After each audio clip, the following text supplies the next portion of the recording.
So as the end of 2019 approaches, I'm trying to finally deliver all the stuff that I teased back in January, but fell behind on while trying to keep up with the massive amount of unexpected new content this year. Some of you already know that the first episode of my Pacifist run was copyright struck for one of its songs played over a time lapse. I could just re-upload it with a different song, but I'm also a little tempted to re-record it from scratch, taking all the Return of Them updates into account this time. So I'm hosting a poll about it for input from you folks to help me decide. In the meantime, with our various fall and winter feast festivals rapidly approaching completion, it seems safe to perform the promised cannibalism run without risk of ruining anyone's appetite, just like the Jamestown colonists did in winter of 1609. Happy holidays, everybody! I've identified several dozen mobs that can eat some preparation of their own flesh in DST. Some are common knowledge, some are pretty obscure, and more keep being added as Clay releases more content for Return of Them. Right now, the longest projected time for an individual act of cannibalism is feeding the first Barager to the second Barager, which gives me a little over 2 years to get all of the others. If more potentially cannibalistic mobs are added after I get to that point, or if I'm still not done for any other reason, then I'll just have to extend the playthrough a little bit. So let's get this ball rolling. I picked WX because they enable one of the game's 3 survivor-specific acts of cannibalism, and also because their ability to ignore food spoilage penalties and heal from gears is going to be convenient early. Also, they probably have the most roleplay value for this run. I can't imagine any survivor more likely than WX to take grim pleasure in watching meatbags devour each other. In retrospect, I'm a little sad that I recorded this footage before the release of WX's Holiday Nutcracker skin, but seeing 2 free gears on legs right out of the gate reassures me that we're off to a promising start. I'd originally planned to do a scienceless ruins rush in this run, because WX is one of the safest ruins rushers. But when I realized that my starting biome had pig houses and gold in biomes connected directly to it, I decided that a scienceless rush probably wouldn't save me that much time compared to one with a lantern and hambat. It's uncommon to get that lucky with world generation, though.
The Ancient Guardian can't commit cannibalism, at least not through any means that I've discovered, but the labyrinth is still full of potential valuable loot. Thulecite, nightmare fuel, and so forth. Plus, it's safer than the rest of the ruins during Nightmare Phase, so there's no good reason not to take a gander.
With the Ruins Rush completed, my next goal is to prepare to hunt Klaus and McTusk. I haven't found the Deciduous, the Mosaic, or the Walrus camps yet, so I'm going to spend the rest of autumn exploring the map. To that end, I'm going to leave my backpack here and use the Yellow Amulet speed boost to help explore a little bit faster.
It's convenient that I got a cane from McTusk on the first try.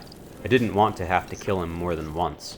I'm actually likely to pass on hunting for a Tam O'Shanter now because it's less important than my other winter goals, some of which demand that I keep the walruses alive.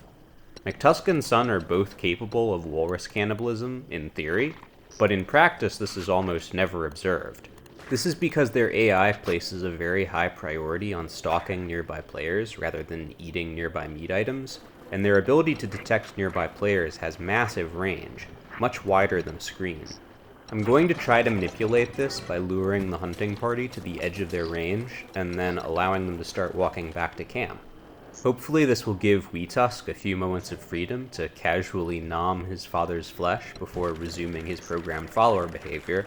If not, I have a few other tricks I can try, but they're less ideal. I might end up putting off walrus cannibalism till next winter, if it goes poorly.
I'm not especially proud of this Klaus fight. I let him hit me way too many times, especially in the final phase. It's been a while since I fought him without the speed boost of an ornery B-flow, and as you'll see, I am embarrassingly rusty at item swapping while kiting. If I'd planned a little bit further in advance, I could have worn the Magiluminescence during this fight, or activated WX's speed boost with a telelocator staff. But, you know, hindsight 2020. The Thulecite crowns and the gears kept me safe anyway, I just wish I'd been a little less wasteful.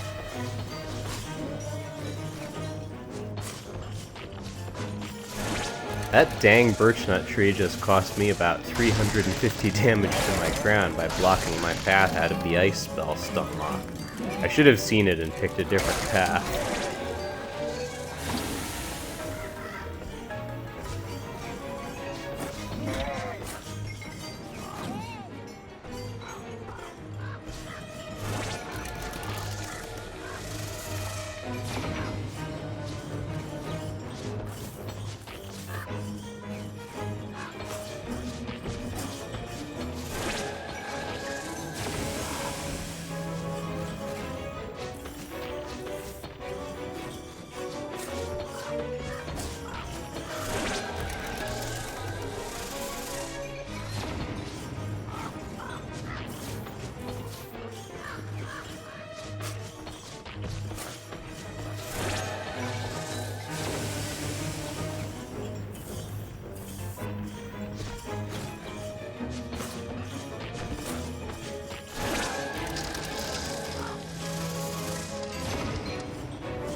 Whew, thank goodness that's over.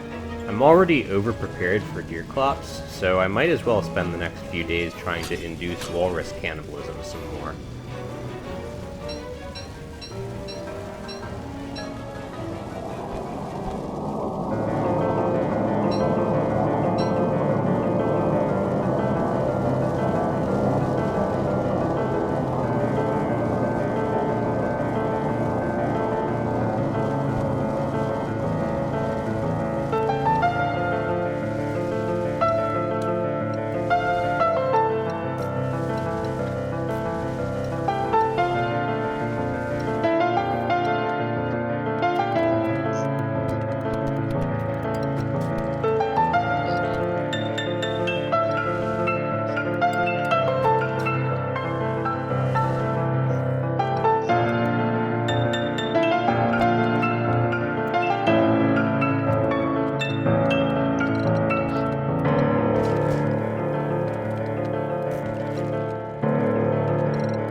I've always felt tents are a somewhat underrated healing item, especially for characters with large maximum health pools.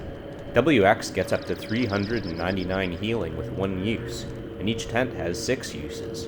Plus they're dirt cheap, costing only grass, twigs, and silk. The heal is very gradual though, so I'd like to take advantage of this moment of quiet to give a big thanks to all of you, my viewers, for supporting me in my climb past my first 1,000 subs, allowing me to finally earn YouTube partnership. Particular thanks to James Bucket for his plug that helped massively with pushing me over the 1,000 sub mark. Happy New Year, and see you all in 2020.